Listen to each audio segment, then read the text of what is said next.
Hi, I'm Shaun from Advance. Today I'm joined by John Chaplin, tax partner at BDO. John's joining us today to talk about legislation changes that are coming our way in our sector, primarily the umbrella legislation regarding joint and several liability that's going to kick into play in April 2026. Thank you, Shaun. The reason for the legislation is, I think, to be perfectly honest, HMRC and Treasury have got a little bit fed up with certain non-compliant practices in the contingent worker sector. And they've tried different bits of legislation over the years to close down bad practice. And it's not worked as well as it should do. So now what they're doing is they're bringing in some legislation which gives a joint and several liability for other parties in the supply chain. Most commonly, it's going to be the agency that places the worker with the umbrella. And the agency, if the umbrella doesn't operate pay-as-you-earn and NIC as it should do properly and pay that liability over to HMRC, the agency could well be on the hook. So they are jointly and severally liable for the operation of pay-as-you-earn and NIC for the workers that they place with that umbrella. What does it mean in practice? In practice, if the umbrella is operating pay-as-you-earn and NIC fully, it will mean no difference at all to anybody because the taxes have been paid, HMRC are getting what they expect, etc., etc. However, if for whatever reason pay-as-you-earn and NIC either isn't deducted properly or isn't paid over properly to HMRC by the umbrella, typically the agency, it can be the client in some instances as well, but typically the agency will be automatically liable to pay that pay-as-you-earn and NIC over to HMRC.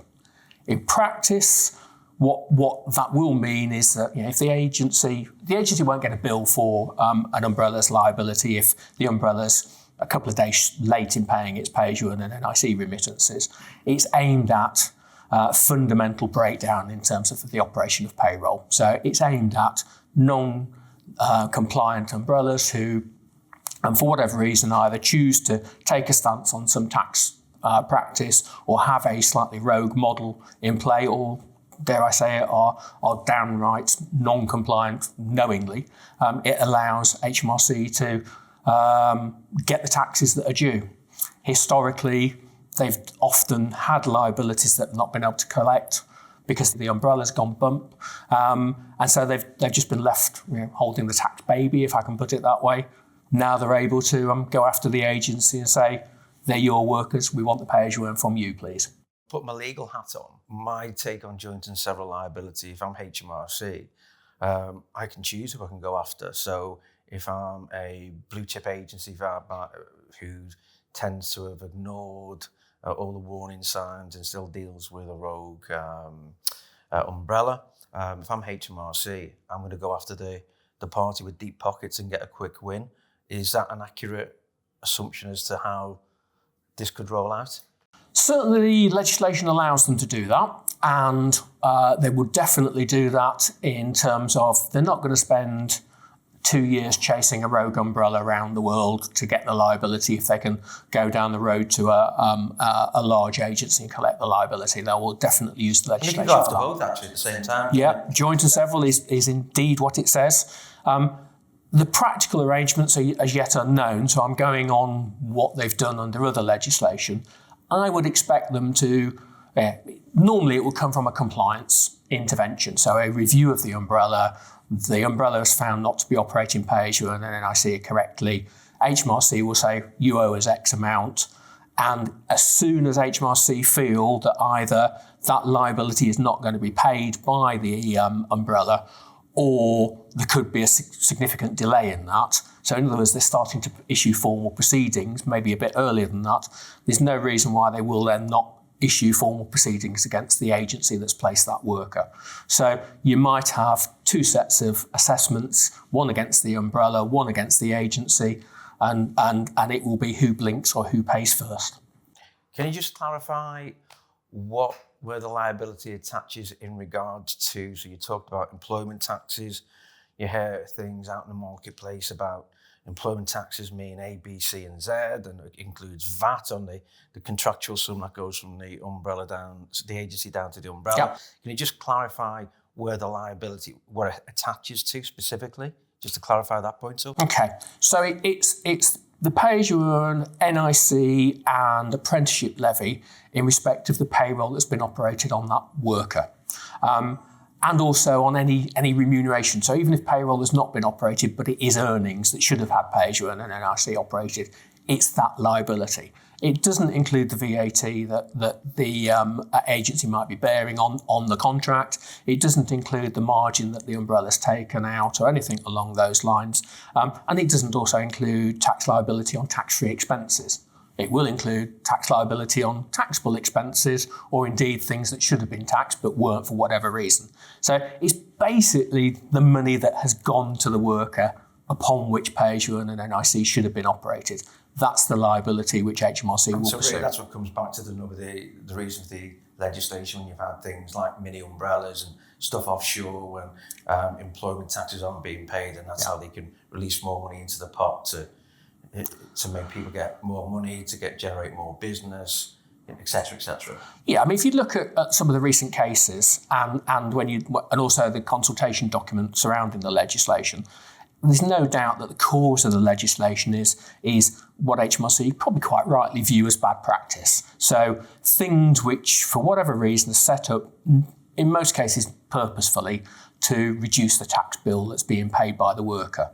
And in many cases, that's because, frankly, there's not enough money in the supply chain to pay the worker legitimately, properly, a decent rate of pay at the right amount of tax being paid, for the umbrella to take its margin on that, for the agency to take the margin, and for the end client to pay the amount of money that they'd need to. There's something squeezes, and dare I say it, the thing that usually pops out as being let's save that money is the tax and national insurance that should be deducted in the first place. So yeah, mini umbrellas are well and truly in focus. Offshore schemes, loans, all sorts of... No one's failed the smell test.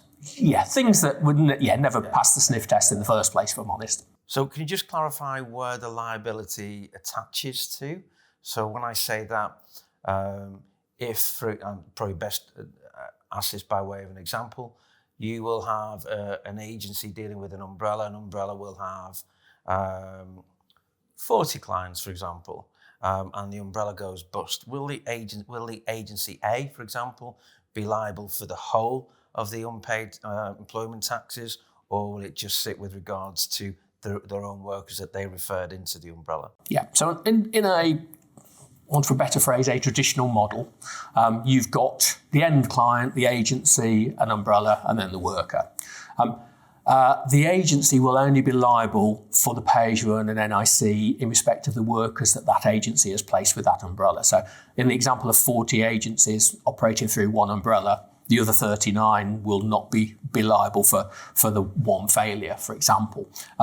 However, most umbrellas operate all of their payroll through one payroll. So it's a huge assumption, but I think a reasonably safe assumption that if they're doing it wrong on one, they may well be doing it wrong on the other 39, or at least a significant portion of them. But absolutely, an agency is only responsible for operating PAY and NIC in respect of its workers. So if the umbrella's doing it right in respect of their workers, we're fine and dandy.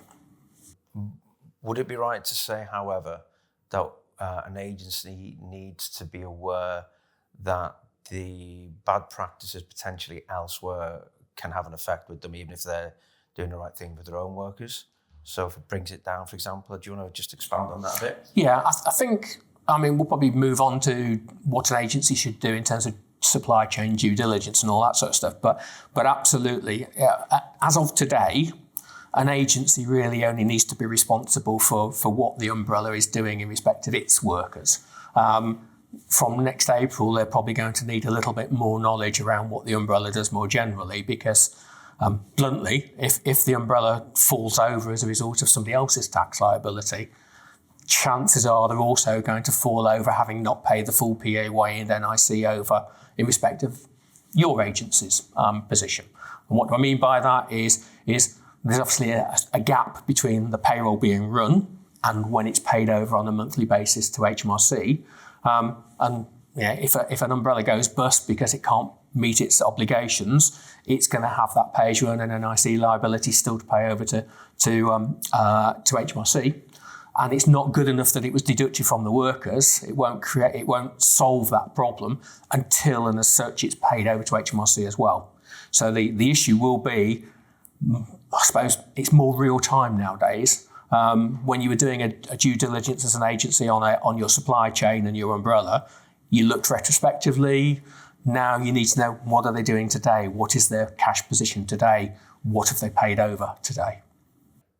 So again, another scenario that is constantly discussed out in the wider world is, let's say an umbrella is doing all the right things, but just happens to have lost several big clients and goes bump. Yep. Will an agency be liable in that instance under this legislation? Yes, unless the pay-as-you-earn and NIC on all of their workers has already been paid over to HMRC. So it's far-reaching then, isn't it? Yeah, it is. Yeah, it's not just running a dodgy model, it's running a tight ship as a business as well. Yeah, I think there's an element of, again, in the due diligence, is making sure that when you pick a supplier, they are commercially sound, that they've got the ability to, want for a better phrase, ride those bumps in the road. With regards, just finishing off on the liability point, will there be any, let's use that same Umbrella A. Let's say Umbrella A have been a bit naughty over the last several years. Yeah. And then they decide to change their ways. And then on the 6th of April, miraculously, they do everything nice, which is great. Good on them. Mm-hmm. Not too good on what they've done in the past, but we'll leave that to one side. What will happen if that Umbrella went bust in 12 months, 18 months, 24 months, and there's liabilities?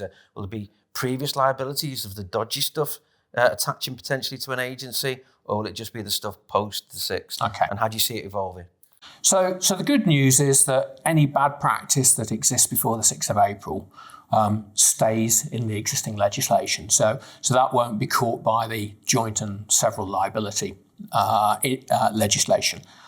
However, if it causes an umbrella to go out of business as a result of retrospective liabilities that are being pursued by HMRC, back to the comment I made earlier, which is the issue of they will probably owe ongoing pay-as-you-earn and NIC for at least the last few weeks, if not beyond that.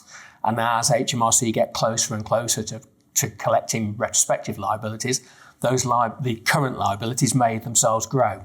So bad practice retrospectively won't directly cause a problem for the agency, but indirectly it could push the umbrella over the edge and leave the agency holding the tax liability for at least the last few weeks in respect to the workers that they've paid.